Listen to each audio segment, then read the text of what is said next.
एक महिला सादा कपड़ों में बाजार पहुंची, एक आम नागरिक की तरह। किसी को क्या पता था कि वह एक दमदार आईपीएस अफसर है। सब्जी लेते वक्त एक ठेले वाली ने विनती की, बहना जी जरा मेरा ठेला देख लोगी? महिला ने मुस्कुराकर कहा, हाँ बहन, निश्चिंत रहो। वह ठेले का ध्यान रख ही रही थी कि तभी एक दरोगा आया, सब्जी उठाई और बिना पैसे दिए जाने लगा। महिला बोली, साहब पैसे देकर जाइए। दरोगा रुखा जवाब देता है, तू होती कौन है मुझे टोकने वाली? वह बहस करने लगता है। भीड़ जमा हो जाती है। महिला बार बार कहती है, ये जनता का ठेला है, ये नहीं चलेगा। और तभी वह दरोगा अपना आपा खो देता है और सबके सामने उस महिला को थप्पड़ मार देता है। लेकिन उसे नहीं पता था कि उसने जिसे थप्पड़ मारा वह कोई आम औरत नहीं, एक ईमानदार निडर आईपीएस अफसर है। दर्शकों, चैनल को सब्सक्राइब करें, वीडियो को लाइक करें और दोस्तों से शेयर भी करें। तो चलिए वीडियो को स्टार्ट करते हैं। शहर की भीड़ भाड़ से दूर एक शांत और हरे भरे इलाके में सुबह की पहली किरण एक खूबसूरत बंगले पर पड़ रही थी। यह बंगला था शहर की सबसे युवा और चर्चित आईपीएस अधिकारी आशा सिंह का। बाहर से देखने पर यह बंगला किसी भी बड़े अधिकारी की ताकत और रुतबे की निशानी लगता था, लेकिन इसके अंदर की दुनिया बिल्कुल अलग थी। आशा अपनी बालकनी में खड़ी उगते सूरज को देख रही थी। उसके हाथ में चाय का कप था, लेकिन उसका ध्यान कहीं और था। उसे अपने पिता की बातें याद आ रही थीं। उसके पिता एक मामूली स्कूल टीचर थे, जिन्होंने अपनी पूरी जिंदगी ईमानदारी और सिद्धांतों पर जी थी।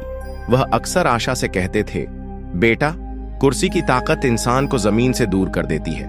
असली भारत फाइलों में नहीं, गलियों और बाजारों में बसता है। जब तक तुम आम आदमी के जूते में पैर डालकर नहीं चलोगी, उनकी तकलीफ कभी नहीं समझ पाओगी। आज आशा ने फैसला किया था कि वह अपने पिता की इसी सीख को अपनाएगी। उसने अपने सभी ऑफिशियल प्रोग्राम कैंसिल कर दिए थे। आज वह आईपीएस अधिकारी आशा सिंह नहीं, बल्कि सिर्फ आशा बनकर शहर को देखेगी। उसने अलमारी खोली और अपनी सख्त स्टार्स वाली वर्दी की जगह एक बिल्कुल साधारण सा हल्के नीले रंग का सूती सलवार सूट निकाला। बालों की सधी हुई चोटी की जगह उन्हें डीला बांध लिया। पैरों में महंगी सैंडल की जगह आम सी चप्पलें पहन लीं। उसने आईने में खुद को देखा। कोई उसे देखकर कह नहीं सकता था कि यह वही अधिकारी है जिसके नाम से शहर के बड़े बड़े अपराधी कांपते थे। एक हल्की सी मुस्कान उसके चेहरे पर आई। आज का मिशन कुछ और ही था। उसने अपने सुरक्षा कर्मियों को सख्त हिदायत दी थी कि वे दूर रहेंगे, सादे कपड़ों में रहेंगे और तभी दखल देंगे जब वह इशारा करें। वह अपनी पुरानी स्कूटी निकालकर बंगले से बाहर निकल गई। शहर की सड़कों पर हवा उसके चेहरे से टकरा रही थी और उसे एक अजीब सी आजादी महसूस हो रही थी। वह उस तरफ जा रही थी जहां शहर का सबसे पुराना और भीड़ भाड़ वाला सब्जी बाजार लगता था। वही बाजार जिसकी शिकायतें अक्सर फाइलों में दबकर रह जाती थीं। बाजार में पैर रखते ही आशा को एक अलग ही दुनिया का एहसास हुआ। हर तरफ शोर था, कोई चिल्ला रहा था, ताजा ताजा पालक ले लो। हवा में धनिया, मिट्टी और मसालों की मिलीजुली महक थी। औरतें मोल भाव कर रही थीं। बच्चे इधर उधर भाग रहे थे और जिंदगी अपनी पूरी रफ्तार से चल रही थी। आशा धीरे धीरे चलते हुए लोगों को, उनके चेहरों को पढ़ रही थी। हर चेहरे पर एक कहानी थी, मेहनत की, उम्मीद की और कभी कभी थकान की। चलते चलते उसकी नजर एक छोटे से ठेले पर पड़ी। ठेले के पीछे एक अधेड़ उम्र की महिला बैठी थी, जिसके चेहरे पर चिंता और मेहनत की लकीरें साफ दिख रही थीं। उसका नाम था शांति देवी। शांति देवी का ठेला छोटा सा था, लेकिन उस पर सब्जियां करीने से सजी हुई थीं, जैसे कोई माँ अपने बच्चों को सजाती है। टमाटर ऐसे चमक रहे थे जैसे किसी ने उन्हें पॉलिश किया हो और धनिया की गड्डी से ताजगी की खुशबू आ रही थी। आशा उसके ठेले के पास जाकर रुक गई। आलू कैसे दिए माताजी? आशा ने बहुत ही नरम आवाज में पूछा। शांति देवी ने नजर उठाकर देखा। एक सीधी सादी लड़की को देखकर उसके चेहरे पर एक हल्की सी मुस्कान आ गई। बस 20 रुपया किलो है बिटिया, तुम्हारे लिए अच्छा वाला तौल दूंगी। आशा मुस्कुराई। वह शांति देवी से बातें करने लगी। बातों बातों में पता चला कि शांति देवी विधवा है और उसके 2 छोटे बच्चे हैं जिन्हें वह पढ़ा लिखाकर बड़ा आदमी बनाना चाहती है। वह सुबह 4 बजे मंडी जाती है, वहां से सब्जी लाती है और फिर दिन भर यहाँ ठेला लगाती है। उसकी बातें सुनकर आशा का दिल भर आया। यह वह भारत था जो फाइलों में कभी नजर नहीं आता था। अचानक शांति देवी के चेहरे पर चिंता की लकीरें और गहरी हो गईं। उसने आशा से कहा, बिटिया, एक छोटा सा काम करोगी? मेरा छोटा बेटा स्कूल से आने वाला है, लेकिन आज उसकी तबीयत ठीक नहीं है। मुझे पास वाली दुकान से उसके लिए दवा लानी है।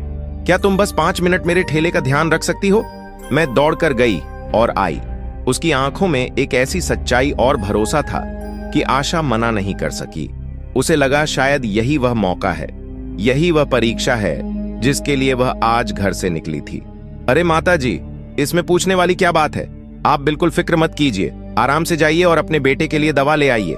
मैं यहीं हूं, आशा ने पूरी गर्मजोशी से कहा। शांति देवी की आंखों में कृतज्ञता के आंसू आ गए। भगवान तुम्हारा भला करे बिटिया, कहकर वह जल्दी से बाजार की भीड़ में ओझल हो गई।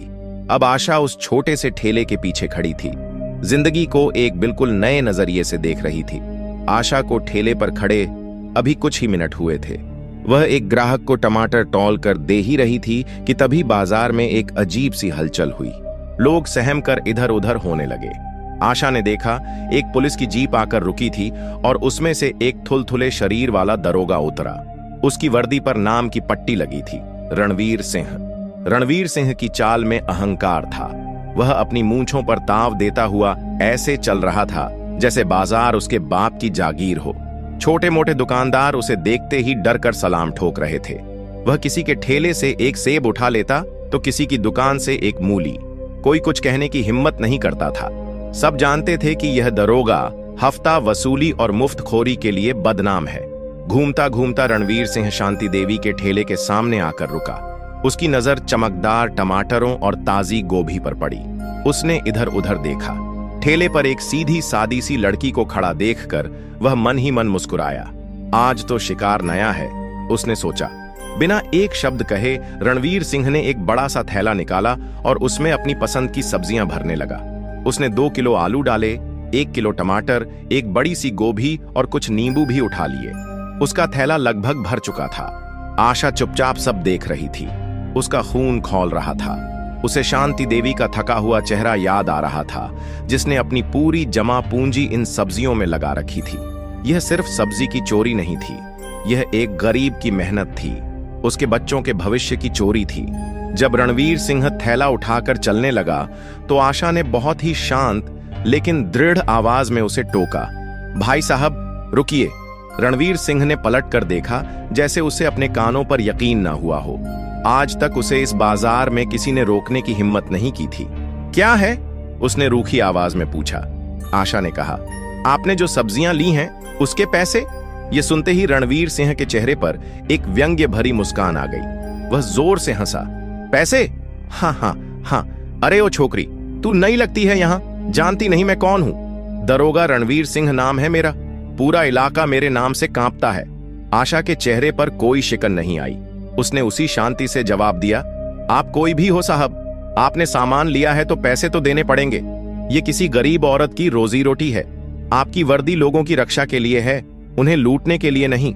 आशा की यह बात रणवीर सिंह के अहंकार पर सीधी चोट थी। आज तक किसी ने उसके सामने ऐसे आंख में आंख डालकर बात नहीं की थी, वह भी एक मामूली सी लड़की ने। बाजार में जो लोग पहले डरे सहमे खड़े थे, अब रुक कर यह तमाशा देखने लगे थे। रणवीर सिंह को लगा कि उसकी इज्जत मिट्टी में मिल रही है। उसका चेहरा गुस्से से लाल हो गया। ए लड़की, जुबान ज्यादा चल रही है तेरी। तू मुझे कानून सिखाएगी? तेरी हिम्मत कैसे हुई मुझसे पैसे मांगने की? 2 कौड़ी की सब्जी बेचने वाली की तरफ से वकालत कर रही है। आशा ने गहरी सांस ली। उसे गुस्सा आ रहा था, लेकिन उसने अपने प्रशिक्षण से सीखा था कि सबसे ज्यादा ताकत शांत रहने में होती है। मैं किसी की वकालत नहीं कर रही साहब, मैं सिर्फ सही और गलत की बात कर रही हूं। आप वर्दी में हैं, आपको तो मिसाल कायम करनी चाहिए। आप ही ऐसा करेंगे तो आम जनता का पुलिस पर से भरोसा उठ जाएगा। अब रणवीर सिंह का गुस्सा 7वें आसमान पर पहुंच गया। उसे लगा कि यह लड़की उसका अपमान करने पर तुली हुई है। भीड़ में कुछ लोग कानाफूसी करने लगे थे। लड़की तो सही कह रही है, कोई फुसफुसाया। यह सुनकर रणवीर सिंह और भी आग बबूला हो गया। बकवास बंद कर अपनी, वह चिल्लाया। लगता है तुझे थाने ले जाकर ही अक्ल सिखानी पड़ेगी। वह एक कदम आगे बढ़ा और आशा को बाजू से पकड़ने की कोशिश की। आशा फुर्ती से पीछे हट गई। अपने हाथ को काबू में रखिए दरोगा जी। आशा की आवाज अब ठंडी और अधिकारपूर्ण हो गई थी। उसमें एक ऐसी शक्ति थी जो रणवीर सिंह जैसे दसियों लोगों को चुप करा सकती थी। लेकिन रणवीर सिंह नशे में था, वर्दी के नशे में, ताकत के नशे में। उसे कुछ समझ नहीं आ रहा था। अपनी पकड़ खाली जाते देख और आशा की आंखों में निडरता देखकर वह अपना आपा खो बैठा। तेरी इतनी हिम्मत, वह दहाड़ा। मैं तुझे अभी बताता हूं कि पुलिस से जुबान लड़ाने का अंजाम क्या होता है। और यह कहकर उसने पूरी ताकत से आशा को एक थप्पड़ मारने के लिए अपना भारी भरकम हाथ उठाया। बाजार में एक पल के लिए सन्नाटा छा गया। लोगों की सांसें अटक गईं। सबको लगा कि अब यह बेचारी लड़की इस जालिम दरोगा का शिकार बन जाएगी। रणवीर सिंह का हाथ हवा में था, बस आशा के गाल पर पड़ने ही वाला था, लेकिन वह हाथ गाल तक कभी नहीं पहुंचा। जैसे ही रणवीर सिंह का हाथ आगे बढ़ा, एक इस्पात जैसी पकड़ ने उसकी कलाई को हवा में ही जकड़ लिया।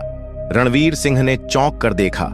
उस दुबली पतली सी लड़की ने उसकी मोटी कलाई को इतनी मजबूती से पकड़ रखा था कि उसकी हड्डियां तक दर्द करने लगी थीं। लड़की की आंखों में अब कोई विनम्रता नहीं थी, बल्कि एक ऐसी ज्वाला थी जिसे देखकर रणवीर सिंह की आत्मा तक कांप गई। दरोगा! आशा की आवाज अब किसी शेरनी की दहाड़ जैसी थी जो पूरे बाजार में गूंज गई। तुम्हारी हिम्मत कैसे हुई एक औरत पर हाथ उठाने की, वह भी अपनी वर्दी की आड़ में? रणवीर सिंह हक्का बक्का रह गया। उसकी पकड़ छुड़ाने की सारी कोशिशें नाकाम हो रही थीं। उसे समझ नहीं आ रहा था कि इस साधारण सी दिखने वाली लड़की में इतनी ताकत कहां से आ गई। ठीक उसी पल भीड़ को चीरते हुए दो लंबे चौड़े हट्टे कट्टे नौजवान आगे बढ़े। वे सादे कपड़ों में थे, लेकिन उनकी चाल ढाल और आंखों की तेजी बता रही थी कि वे आम लोग नहीं हैं।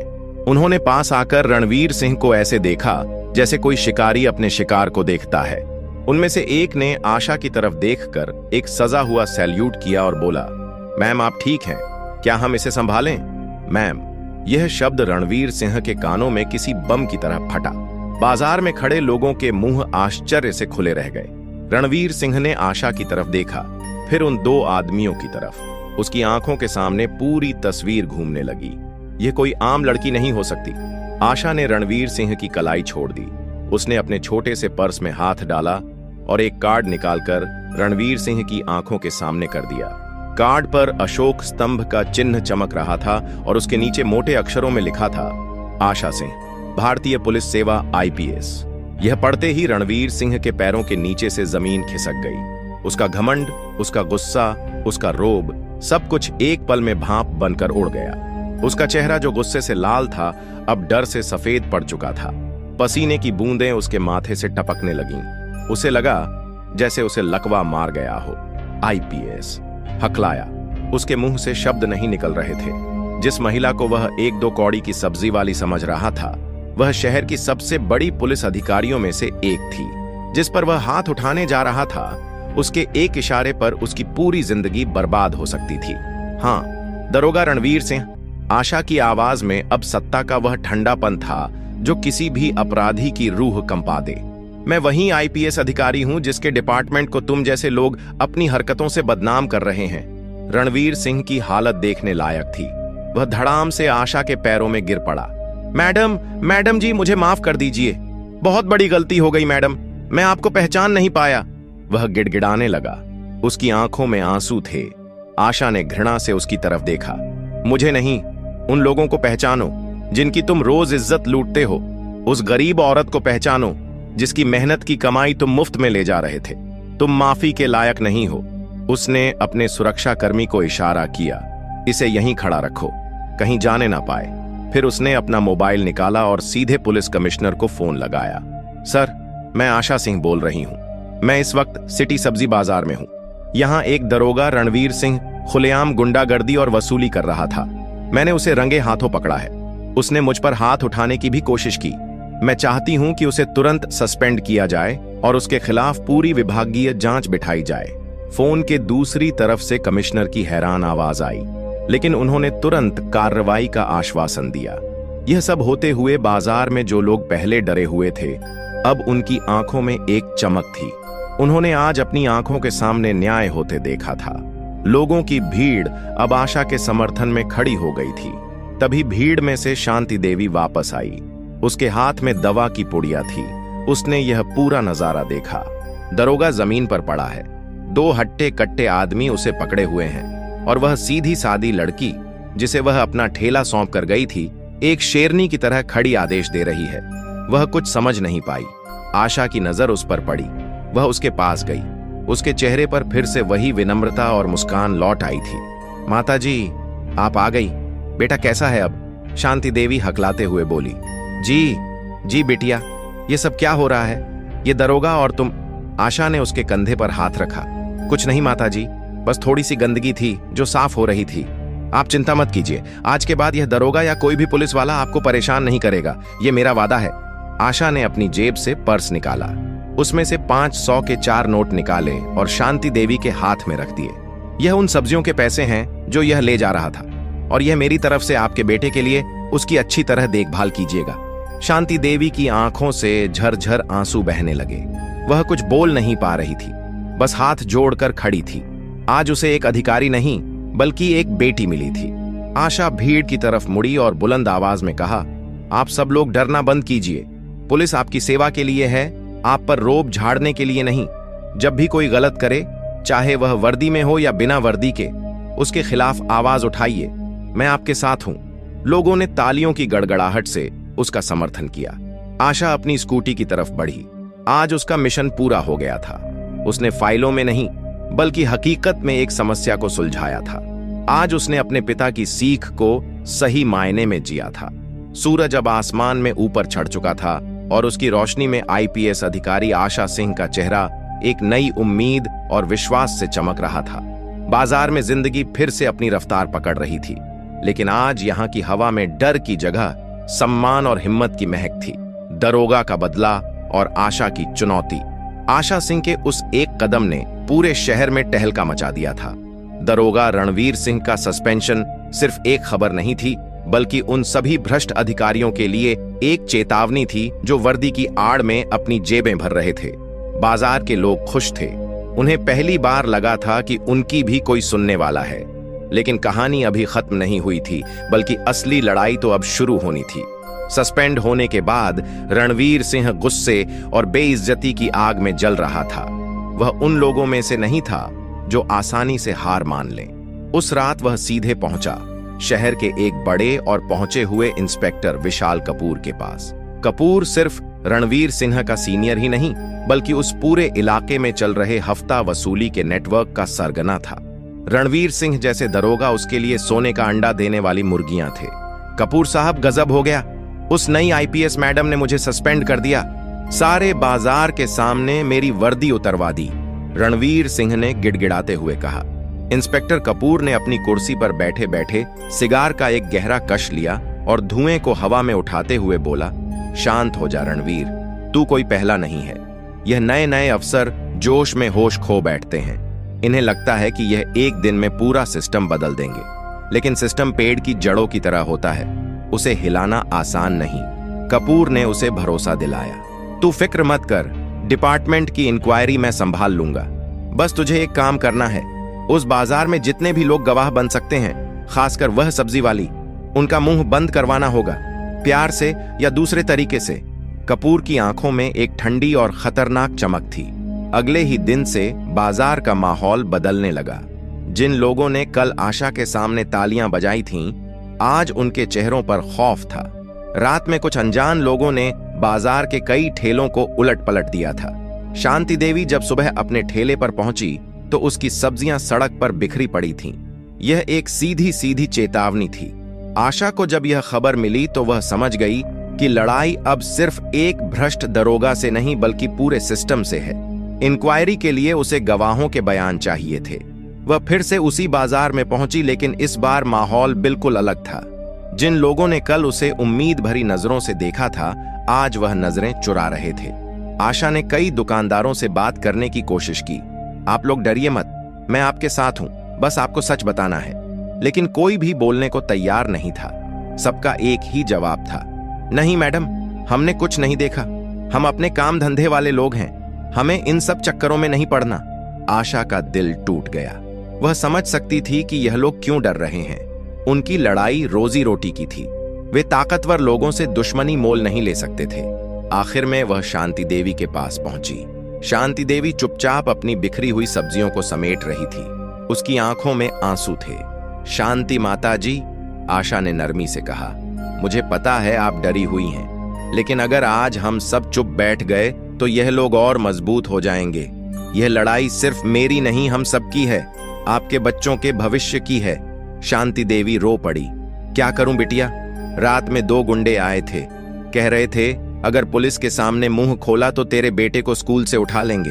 मैं एक मां हूं बिटिया, मैं अपनी औलाद को खतरे में नहीं डाल सकती, मुझे माफ कर दो। यह सुनकर आशा को गहरा धक्का लगा। उसे एहसास हुआ कि इन लोगों को सिर्फ भरोसा नहीं बल्कि सुरक्षा का ठोस यकीन दिलाना होगा। उसने शांति देवी के सिर पर हाथ रखा। आप रोइए मत, मैं आपसे वादा करती हूं, आपके बेटे को कोई छू भी नहीं पाएगा।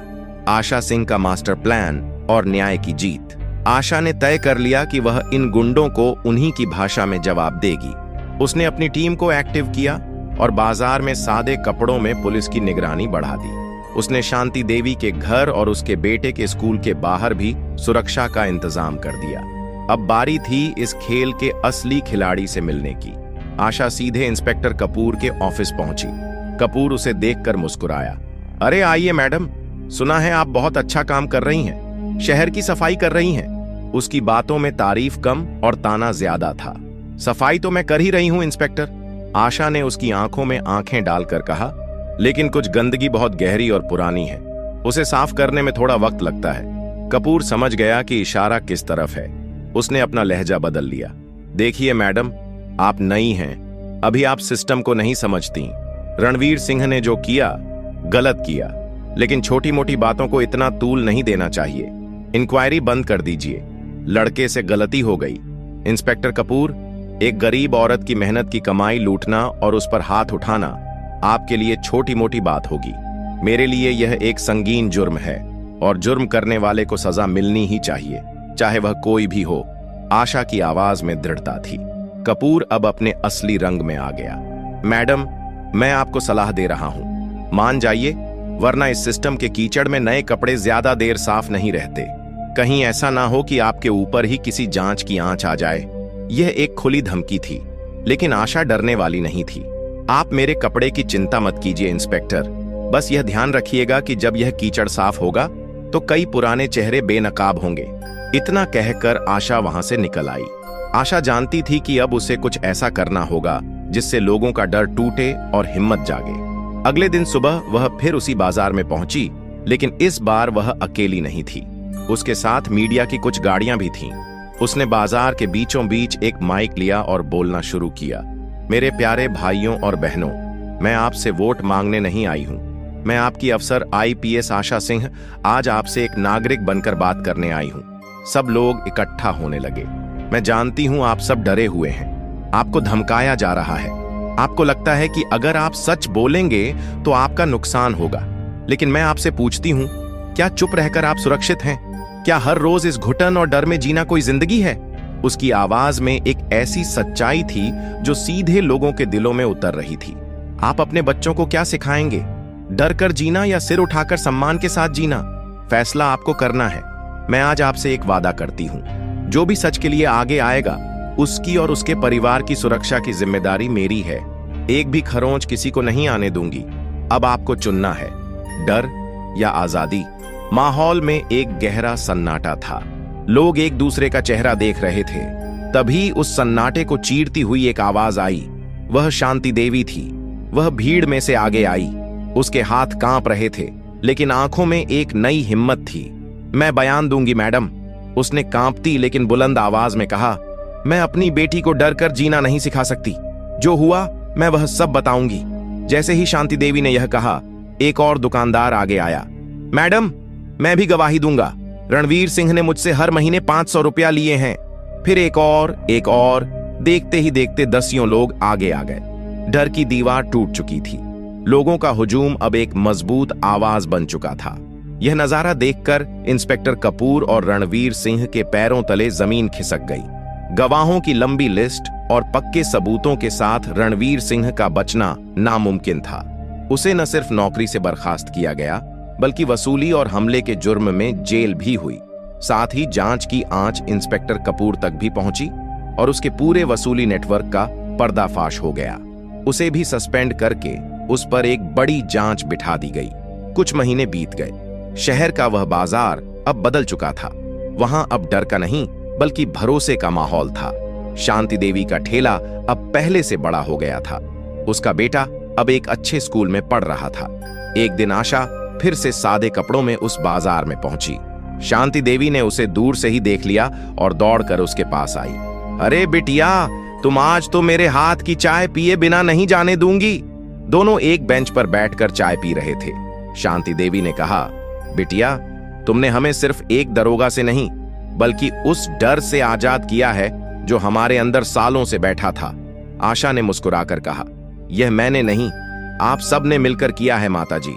हिम्मत जब एक साथ आती है तो बड़े से बड़ा तूफान भी रास्ता बदल लेता है। तो दोस्तों, यह कहानी सिर्फ एक आईपीएस अधिकारी या एक दरोगा की नहीं है। यह कहानी है हिम्मत की, अच्छाई की और उस ताकत की जो हम सबके अंदर होती है। जैसे आशा ने अपनी कहानी से एक बदलाव लाया और जैसे शांति देवी की हिम्मत ने 100 लोगों को हिम्मत दी, वैसे ही आपकी एक लाइक और एक सब्सक्राइब हमें ऐसी ही और सच्ची और दिल को छूने वाली कहानियां आप तक पहुंचाने की हिम्मत देता है। दोस्तों, आप लोगों को हमारी ये कहानी कैसी लगी? अगर अच्छी लगी हो तो वीडियो को लाइक करें, चैनल को सब्सक्राइब करें और दोस्तों को शेयर भी करें।